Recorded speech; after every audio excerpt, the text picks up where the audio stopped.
Salut, aujourd'hui on revient vers vous pour parler du recrutement dans une start-up musicale dont vous êtes certainement un client, un utilisateur, payant ou gratuit. On est chez Deezer et on est chez son président, Axel Daucher. Salut Axel. Bonjour. On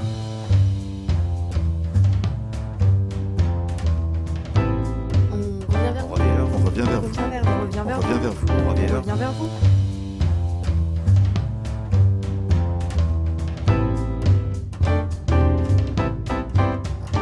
Est-ce que tu te souviens de ton premier entretien de recrutement ou d'un entretien qui t'est marqué? Alors, celui qui m'a marqué, parce qu'il était un peu atypique, c'est qu'à un moment de ma carrière, assez au début, j'étais dans le conseil, j'avais envie de bouger, et on était deux dans ce cas-là. Et on a décidé de faire des entretiens communs, c'est-à-dire qu'on a réuni nos CV, et on a comme ça rencontré une bonne vingtaine de personnes en arrivant à deux. Alors, les gens étaient un peu interloqués, mais ça nous a permis d'avoir des discussions passionnantes. Alors, on n'essayait pas d'avoir un poste tous les deux en même temps, mais c'était une bonne manière de marquer les gens et de rencontrer des gens qu'on n'aurait pas pu voir sans ça. Est-ce que c'est pas une façon sérieuse de postuler, de candidater à deux? Je crois que les dirigeants ou les gens dans les boîtes sont un petit peu harcelés de gens qui leur demandent des conseils et c'est extrêmement bien. Et je trouve que de mutualiser le temps qu'on leur prend est une très très bonne idée. Parce qu'à un moment, sinon, ils n'y arrivent plus. Or, ces entretiens sont extrêmement riches pour tout le monde. Ça permet de se présenter, ça permet de comprendre l'entreprise et le fait d'être deux donne un décalage assez intéressant. Donc potentiellement, je pense que ça peut être productif. Est-ce que tu as des tics ou des façons de faire un entretien de recrutement? Est-ce que tu as une méthode ou est-ce que finalement tu délègues ça et tu vois les gens à la fin Deezer, c'est une boîte qui marche bien, qui est plutôt sympa, c'est la musique, c'est l'Internet. Donc quelque part, pour un poste donné, avoir envie de travailler chez Deezer, c'est pas une démarche particulière, c'est assez naturel. Et j'essaye d'être très cash sur le fait qu'il y a un pacte qui n'est pas aussi beau que ça. Parce que finalement, quand on est étudiant, on a toutes les vertus, tous les avantages et les inconvénients de l'aventure. Donc l'aventure, c'est excitant, c'est génial, et on a le cœur qui bat, et on est prêt à y aller, et c'est ce dont tout le monde rêve. Mais en même temps, l'aventure, c'est difficile, il faut se remettre en cause, on n'y arrive pas toujours, tous les 6 mois, le monde change, et ça, tout le monde n'a pas envie de ça. Qu'est-ce qu'il y a derrière ces mots tous les 6 mois, le monde change, il faut se remettre en cause. Il y a de la souffrance, de la douleur, du stress Non, il y a une boîte qui est formellement différente tous les 6 mois à cause de la croissance. Et si les gens ne comprennent pas ça, ils sont malheureux.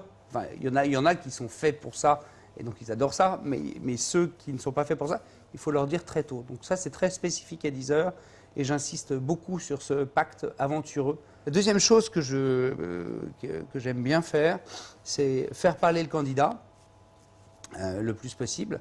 Et puis, en temps réel, lui dire ce qui me paraît être ses forces et surtout ses carences par rapport au poste, mais vraiment en temps réel, de façon assez cash aussi. Et ça permet de voir comment il réagit. Et d'ailleurs, c'est très, très instructif, autant sur les thèmes en question que sur sa capacité à gérer naturellement une observation de ce genre-là. Tu as une question qui revient souvent, une question un peu fétiche ou une curiosité qui...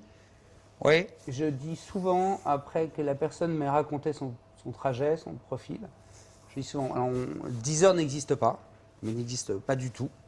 C'est quoi votre job de rêve?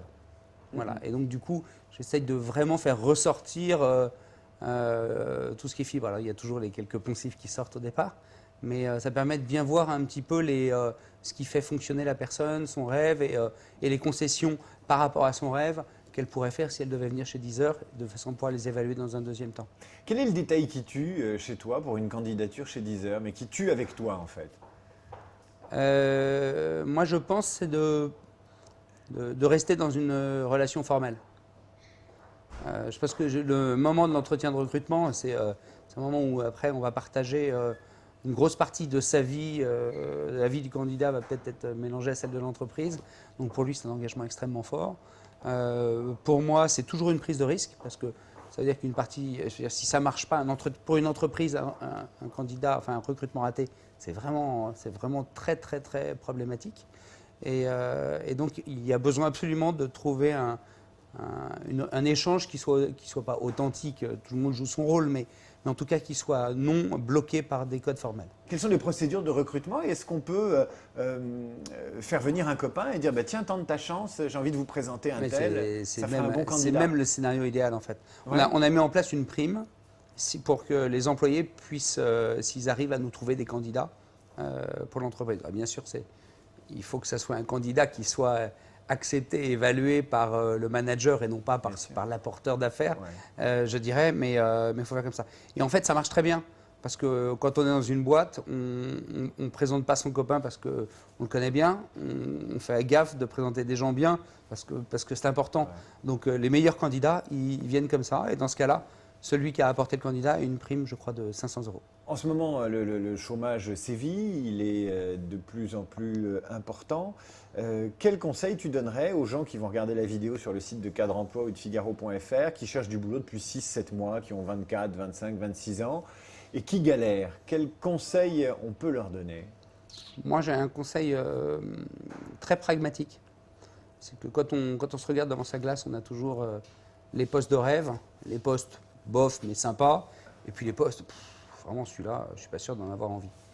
Et la tendance naturelle quand on cherche du boulot, c'est de faire les postes de rêve. Si ça ne marche pas, on va voir les postes moyens, et puis si vraiment ça ne marche pas, on va voir la case C. Mais sauf qu'on est tellement épuisé qu'on ne les a même plus, ces postes-là. Donc moi, mon conseil, c'est quand on cherche du boulot, on met tout en parallèle, on mène tout en parallèle, et s'il y a un poste C qui se déclenche, eh ben, on dit non, et ça remonte le moral, et on peut continuer. Donc la gestion du timing dans la recherche d'emploi, elle est fondamentale. Il ne faut surtout pas faire du séquentiel, il faut faire du parallèle. On dit que la France fait peur aux startups, qu'elle les éloigne, que sa fiscalité ceci, que l'état d'esprit cela, qu'on n'est pas une terre de développement des startups et que passé un certain seuil, elles se tirent à l'étranger ou elles sont vendues. Qu'est-ce que tu en penses? Pour nous, en revanche, il y a beaucoup d'avantages à être en France. Il y a l'avantage d'avoir d'accès aux ressources humaines. Aujourd'hui, par exemple, les ingénieurs, on a de très bons développeurs en France. Et il se trouve qu'en France, on est plutôt une boîte sexy. Donc, on a un potentiel d'attraction qui est assez fort. La deuxième chose, c'est un atout qui n'est pas spécifiquement de la France, qui est un atout européen, mais qui est vraiment intéressant. C'est-à-dire qu'on a des pays qui sont assez forts, assez gros pour pouvoir se lancer. Mais assez rapidement, enfin ça dépend des business, on est obligé de sortir des frontières. Alors quand on est aux États-Unis, on a l'impression que tout est plus facile et que chaque goutte de sueur ou chaque trait de génie vaut 5 fois plus parce que le territoire est plus gros. Mais en revanche, on reste très US-centrique. Et que quand on franchit la frontière de la France, on est tout de suite dans la complexité du monde. C'est une autre langue, c'est une autre culture. Malgré tout. Et donc on est une sorte, il y a beaucoup de start-up autour du contenu qui viennent d'Europe et non pas des États-Unis, parce que par définition, on est obligé très rapidement d'embrasser la complexité du monde. Ce qui est une barrière à l'export, à l'entrée qui est importante, mais qui en revanche est une force absolument gigantesque. On n'aurait jamais eu notre stratégie d'être dans 200 pays, de l'assumer, d'être capable d'avoir ce scope mental si on n'était pas issu d'un pays européen. Quel est le défaut que tu n'as pas? Je dirais la non-écoute en entretien. Quelle est la qualité professionnelle que tu aimerais travailler ou dont tu te dis ça, je devrais le bosser davantage ou j'aimerais être meilleur dans ce domaine? Alors là, il y en a beaucoup plus. Ce que j'aimerais vraiment, c'est être plus constant. Et j'aimerais être capable, de façon plus constante, de partager avec les équipes le méta-planning, c'est-à-dire le sens et l'orchestration de tout ça dans la durée.